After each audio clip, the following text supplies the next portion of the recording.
Hi students, Welcome to lesson number 42. on the modern sociological theories, phenomenology and ethnomethodology as given by Edmund Husserl and Harold Garfinkel. Now the introduction to the topic. Sociology, as we all know, is a study of social actions or social behavior, and phenomenology is concerned with the way the social world is actually experienced, and Edmund Husserl and Alfred Schutz are associated with this popular or particular tradition of interpretative sociology. The phenomenologist begins with the statement that human beings are social beings having consciousness, mind, and thus thoughts, beliefs, values, and there are, unlike any scientific matter which responds to external stimuli without having any conscience. Hence, any response from any human includes his subjective meanings being attached to the behavior. According to the phenomenological perspective, it is impossible to understand these subjective meanings which could be approached only through intuition and interpretation. Hence, sociological methods are different from science and it is an interpretive discipline. Max Weber added weight to the perspective. He stated that explanation of social action should begin with observation and theoretical interpretation of subjective state of minds of actors, and for any understanding a sociologist must step into the shoes of the others. Ethnomethodology is an approach within sociology that focuses on the way people as rational actors make sense of their everyday world by employing practical reasoning rather than formal logic. It is a recent development in sociology. Its existence as a publicly identified approach dates only from the publication of Harold Garfinkel's study in ethnomethodology in 1967. Ethnomethodology is concerned with taken for granted aspects of the social world. It concentrates on how people make sense of the everyday aspects of their world and how they make their social environment accountable to themselves. Social actors adopt different roles and different frameworks of meaning in different situations, and in so doing construct a variety of rationalities for different situations. Ethnomethods argue that in order to understand the actor's conception of objects and events, the sociologist must examine the routine practical activities of everyday life. Ethnomethodology has attracted considerable attention and criticism within sociology. The impact of ethnomethodology has stemmed from the radical nature of its ideas. The ideas of ethnomethodology are in a general similar to those of the symbolic interactionist. Thus, phenomenologist refutes the scientific or positivist approach to sociology and presents its interpretative aspects, and ethnomethodologist draws from and extends the concerns of interactionists and the phenomenological projects and bracket or suspend their own common sense assumptions to study how common sense is used in everyday life. Now, the objectives of the study. It tries to explain the meaning of phenomenological and ethnomethodological theories. It also provides the fundamental difference between these two theories. It also lets know the historical roots of the theories and provide a detailed discrimination of the proponents of the theories and their respective works. Now, we will try to understand what is phenomenology and its meaning.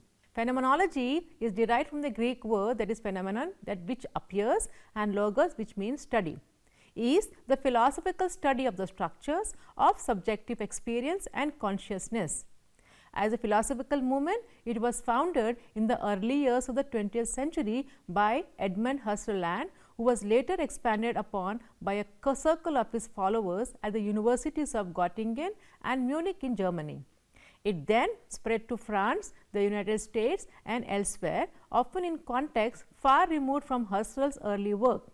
Phenomenology is normally understood in either of two ways: as a disciplinary field in philosophy or as a movement in the history of philosophy. At the outset, phenomenology may be defined as a study of structures of experience or consciousness. Literally, phenomenology is a study of phenomena, appearance of things or things as they appear in our experience or the ways we experience things, thus the meanings things have in our experience. Phenomenology studies conscious knowledge as experience from the subjective or person's point of view. This field of philosophy is then to be made distinct from and related to the other key fields of philosophy, like ontology, the study of being; epistemology, the study of knowledge; logic, the study of valid reasoning; ethics, the study of right and wrong, etc. Phenomenologically, inspection of a known type of experience will mark the ways in which we ourselves would experience that form of conscious action. And the most important assets of our familiar types of experience is their intentionality, there being a consciousness of or about something, something experienced or presented or engaged in a certain way. How I see or conceptualize or understand the object I am dealing with defines the meaning of that object in my current experience. Thus, phenomenology features a study of meaning in a wide sense that includes more than what is expressed in language. Phenomenology, hence, is chiefly concerned with regular manifestation on and study of the structures of consciousness and the phenomena that appears in acts of consciousness. This can be clearly differentiated from other methods of analysis which sees the world as objects, set of objects and objects acting and reacting upon one another. Now, we will understand the contributions of Edmund Husserl. Phenomenology is a 20th century philosophical way of thinking about the nature of reality, which has influenced sociology. The German philosopher Edmund Husserl is closely linked with phenomenology. Phenomenology argues that the only phenomena that we can be sure of is that we are consciously thinking beings. Therefore, we should study any phenomena around us in terms of the way we consciously experience them. Phenomenology has been practiced with or without the name since quite many years from now. For instance, the Hindu and Buddhist philosophers who reflected on states of consciousness through pensive states were practicing phenomenology. When Descartes, Hume and Kant characterized states of perception, thought and imagination, they were practicing phenomenology. When Brentano categorized varieties of mental phenomena defined by directness of consciousness, he was practicing phenomenology. When William James appraised kinds of mental activity in the stream of consciousness, including their embodiment and their dependence on habit, he too was practicing phenomenology. Still, the discipline of phenomenology, its roots tracing back to the centuries, came to a fully fleshed status by Husserl. Husserl's work was followed by an outbreak of phenomenological writings in the first half of the 20th century, and the multiplicity of conventional phenomenology is evident in the Encyclopedia of Phenomenology, which features different articles on nearly 7 types of phenomenology. The first type of phenomenology is transcendental constitutive phenomenology. That is, it studies how objects are constituted in pure or transcendental consciousness, setting aside questions of any relation to the natural world around us. The second type is the naturalistic constitutive phenomenology. It studies how consciousness constitutes or takes things in the world of nature, assuming with a natural attitude that consciousness is part of nature. Third, it is existential phenomenology. It studies concrete human existence, including our experience of free choice or actions in concrete situation. Fourth, it is generative historicist phenomenology. It studies how meaning as found in our experience is generated in historical process of collective experience over time.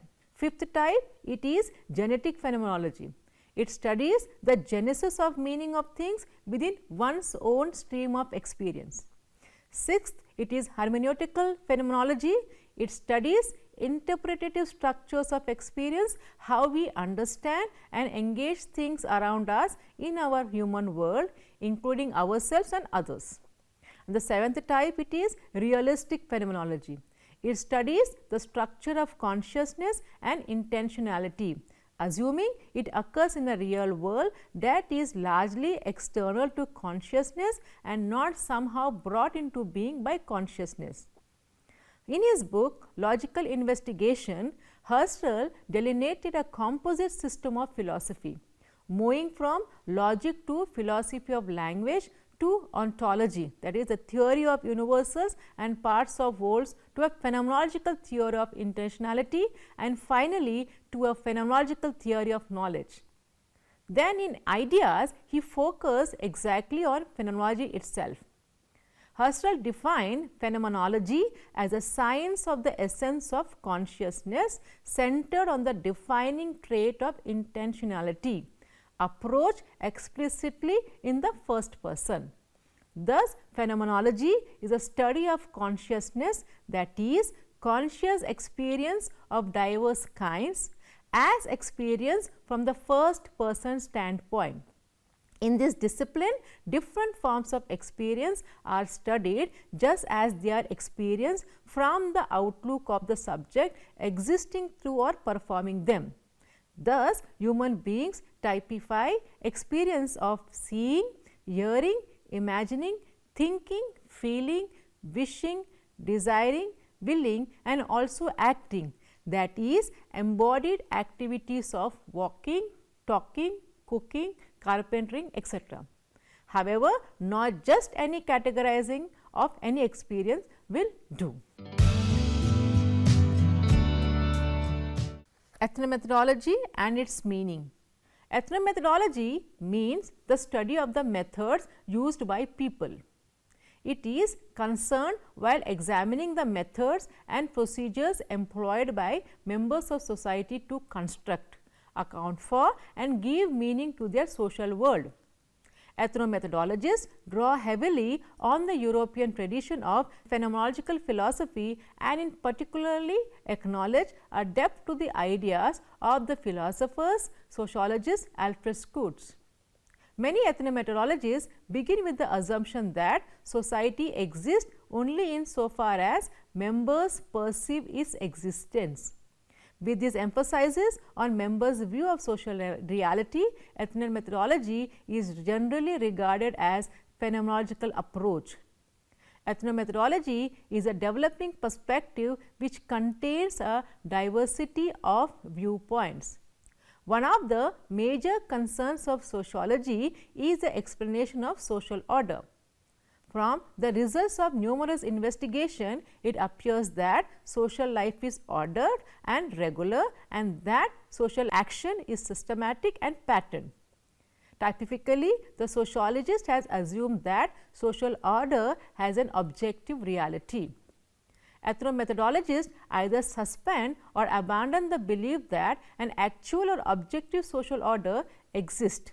Instead, they proceed from the assumption that social life appears orderly to members of society. Thus, in the eyes of members, their everyday activities seem ordered and systematic. But this order is not necessarily due to the intrinsic nature or inherent qualities of the social world. In other words, it may not actually exist. Rather, it may simply appear to exist because of the way members perceive and interpret social reality. Social order therefore becomes a convenient fiction, an appearance of order constructed by members of society. This appearance allows the social world to be described and explained, and so made knowable, reasonable, understandable, and accountable to its member. Ethnomethodology is concerned with how members of society go about the task of seeing, describing and explaining order in the world in which they live. Now, we will discuss the contribution of Harold Garfinkel to ethnomethodology. Ethnomethodology as a sociological perspective was founded by American sociologist Harold Garfinkel in early 1960s. The main idea behind it are set out in his book Studies in Ethnomethodology.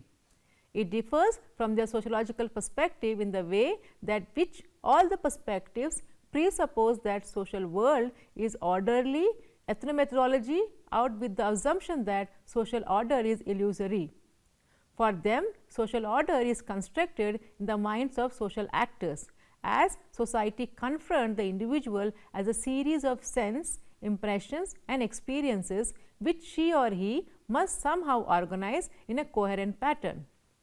According to Garfinkel, the central claim of ethnomethodology is that phenomena of order are identical with the procedures for their local endogenous production and accountability. By ethnomethods, Garfinkel implies the methods or means used by individuals in interaction to generate a shared and significant meaning. Ethnomethodology then is a study of these ethnomethods. Garfinkel coined the term ethnomethodology as a manner to explain how people use different methods in order to understand the society they live in. Garfinkel noticed through his study of ethnomethodology that the methods people use to understand the society they live in are very much rooted in people's natural attitudes. Like symbolic interactionism, ethnomethodology provides a broad theoretic structure for discovering the social world. But again, like symbolic interactionism, it does not have foretelling schemes in the way the micro-level theory does.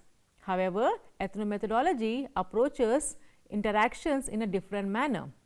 It seeks to form an exacting science out of small-scale details that symbolic interactionism would tend to view as less significant.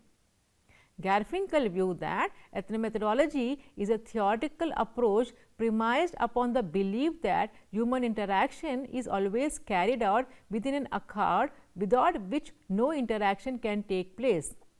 This harmony or consensus is a fraction of what grasps society together and is created of the norms for behavior that people hold around them. It is hence often presumed that people in society share similar norms and expectations of behavior. Therefore, by infringing these norms, ethnomethodologists can study more about that society and how they respond to broken normal social behavior. The point of argument of the ethnomethodologists is that many people are not conscious about the norms they follow.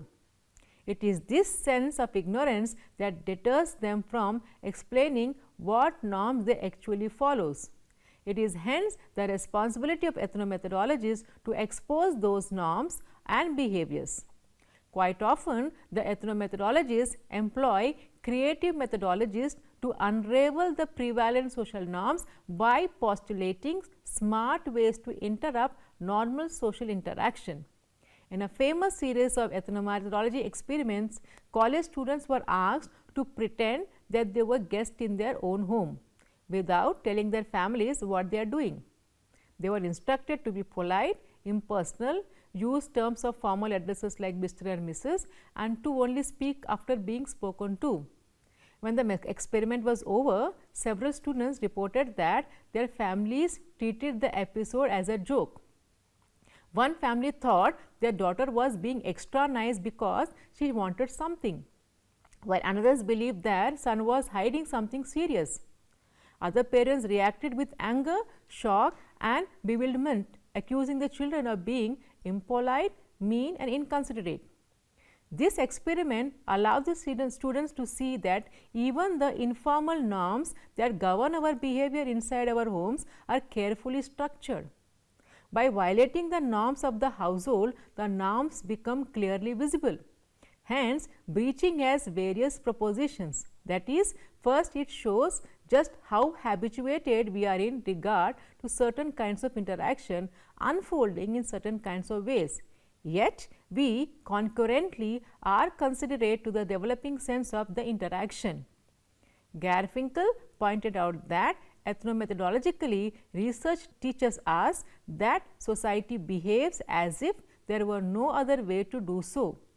Usually, people go along with what is expected of them, and the existence of norms only becomes evident when they are violated. What is indexicality? Indexicality points out to the ways in which a specific word or description has a particular connotations for the speaker, who in turn supposes it also has a specific meaning for the listener. In reality, these meanings may or may not be analogous, but if the two parties engage in a conversation, some sort of meaning will appear from it.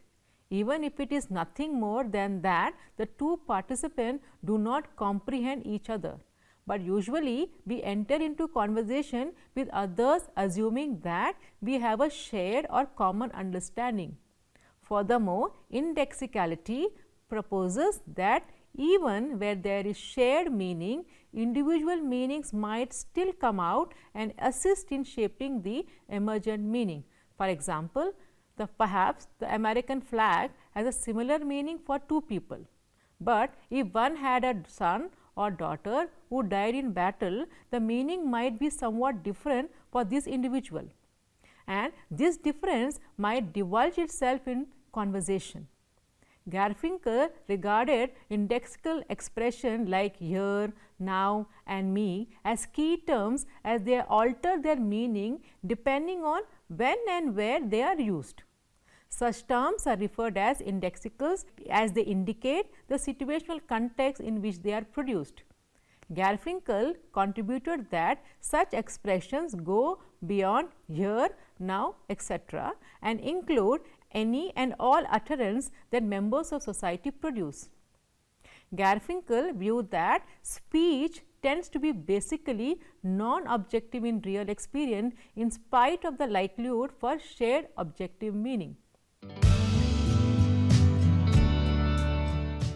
Now, we will understand what is reflexivity.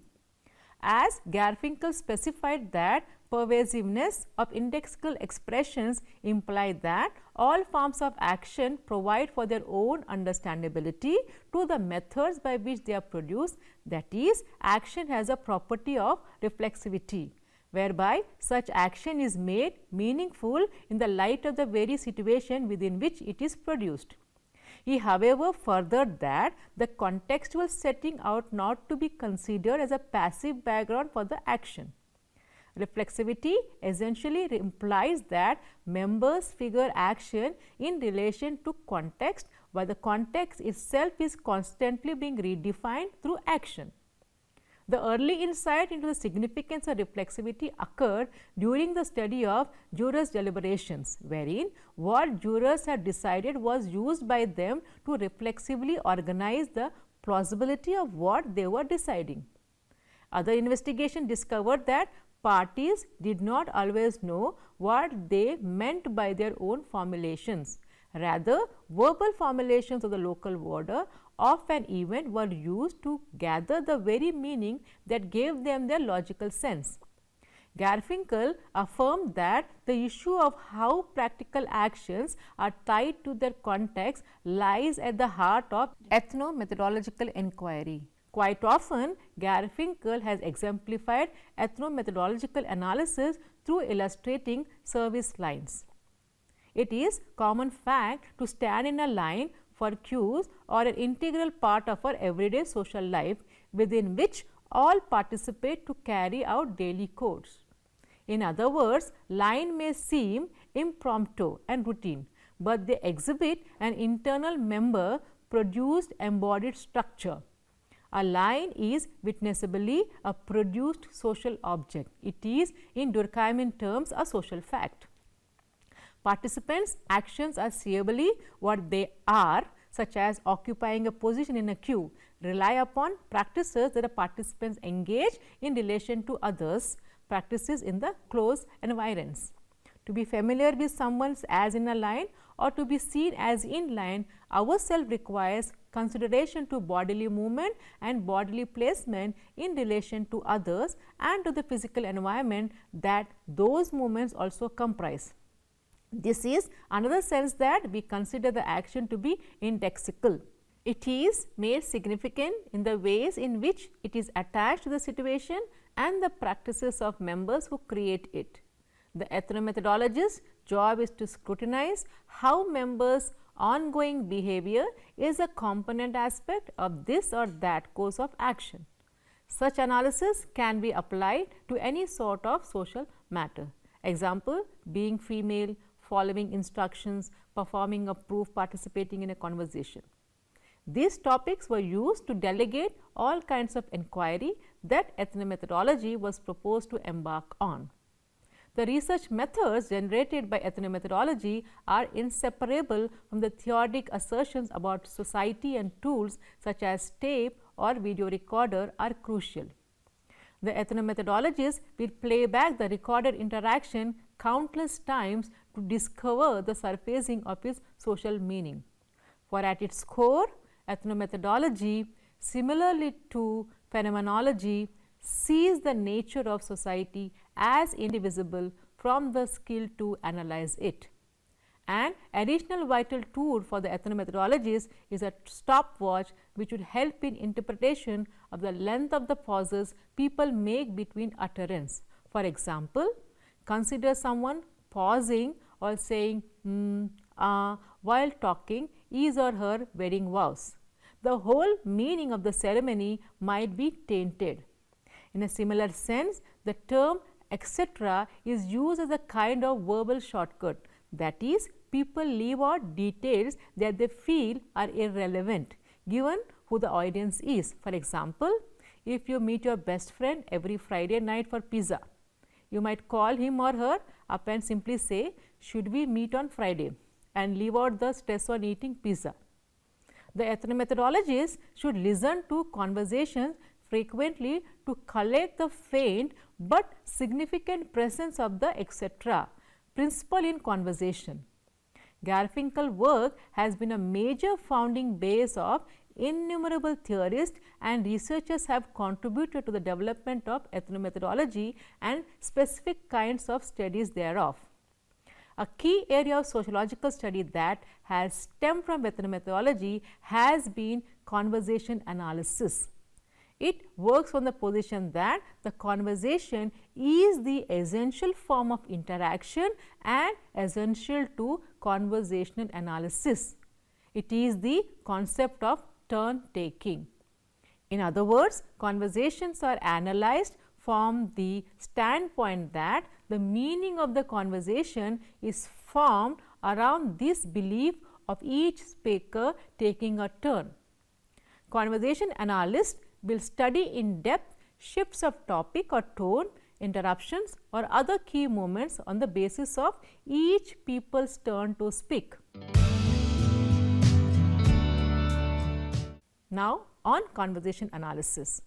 It is found linked to ethnomethodology by a common interest in understanding the methodological construction of social action. Conversation analysis takes communication or talk in interaction as one of the fundamental ways that people co-construct or collaboratively produce social action and social lives. Conversation analysts have developed an empirical approach to study talk in interaction in a lot of social domains. Forms of ethnomethodology such as conversational analysis have been engaged to view how diverse kinds of settings reinforce or create different kinds of meanings. Studies of institutional settings have been made to see how social actors in a variety of professional or service contexts divulge how the participant form and reinforce certain social practices. Perhaps even more specifically than symbolic interactionists, the ethnomethodologists explored how conditions such as social inequality are maintained through interactions. Finally, ethnomethodology often concerns itself with the notion of doing or accomplishing a certain kind of social role. For example, studies have been done on accomplishing gender, how certain ways of appearing or speaking make one socially defined as man or a woman. The issues generated by ethnomethodology are far less abstract in nature than in other forms of sociology. For the ethnomethodologists, things like turn taking or mediating conflicts or generating applause are the very substance of society, for they feel that only by uncovering the ethnomethods of society can we truly understand it. Ethnomethodologists are critical of traditional sociology. They believe that traditional sociologists simply engage in so much reflexivity, redefining the very acts they were trying to learn the truth about. Thus, when other sociologists would say person X is subordinate to person Y, the ethnomethodology would say person X interrupted person Y's turn taking in the conversation.